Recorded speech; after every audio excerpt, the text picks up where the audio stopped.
You're on. All right. When I was in second grade, I attended a summer camp at my local community center.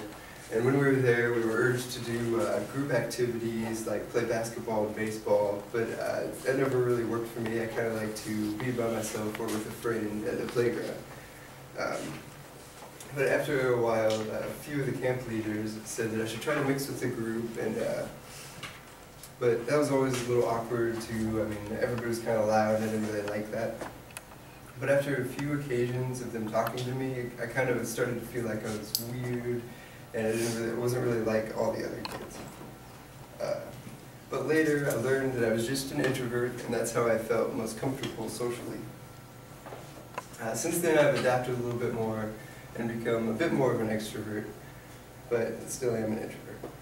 Susan Cain, psychologist and author of the book Quiet, the Power of Introverts in a World That Can't Stop Talking, says 1/3 to a half of all the people you know are introverts.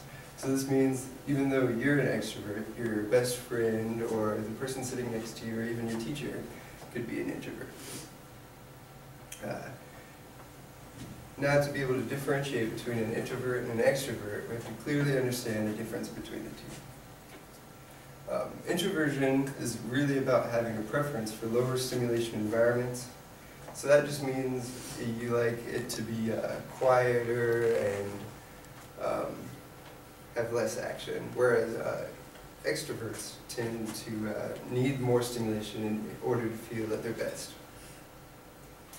So now shyness, on the other hand, is not the same as introversion. It's a fear of negative social judgment. So you can be an introvert and not have that fear, and you can be an extrovert and be shy. So when I first realized what introversion and extroversion were, I tried to think of all the ways that it affected me and how what society deemed was best affected me as well.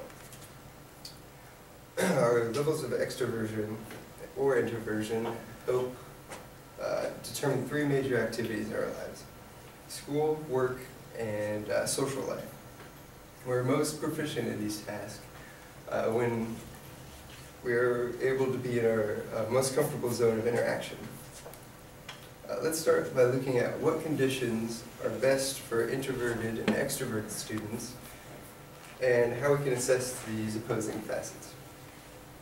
At school, students with a preference for extroversion tend to learn better with more action and interaction, but students with introversion tend to need more time to be able to collect their thoughts and reflect on their ideas.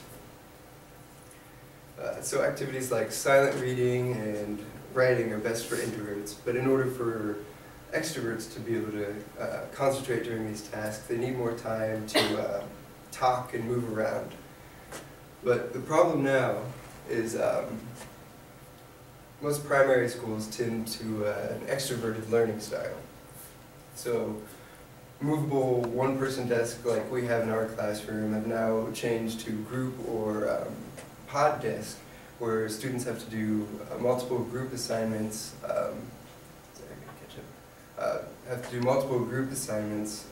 And even things like math and creative writing have become a committee activity.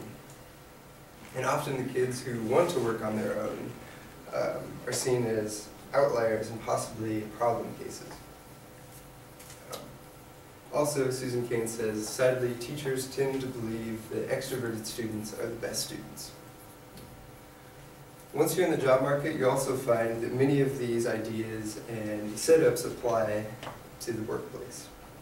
More and more, the workplace is being set up for maximum group interaction. Our offices are often set up for, or as open plan offices with no walls and very little privacy. Cain says the average amount of space per employee has gone from 500 square feet in 1970 to 200 square feet today.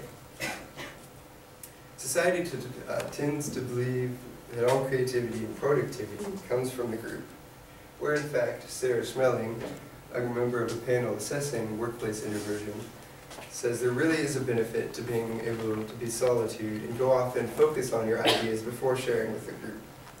In situations where a group is meeting for ideas, those who yell out their ideas before others can think sometimes can overshadow other people's opinions.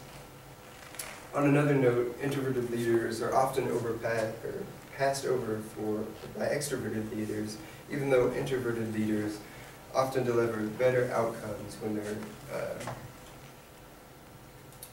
their employees are more proactive.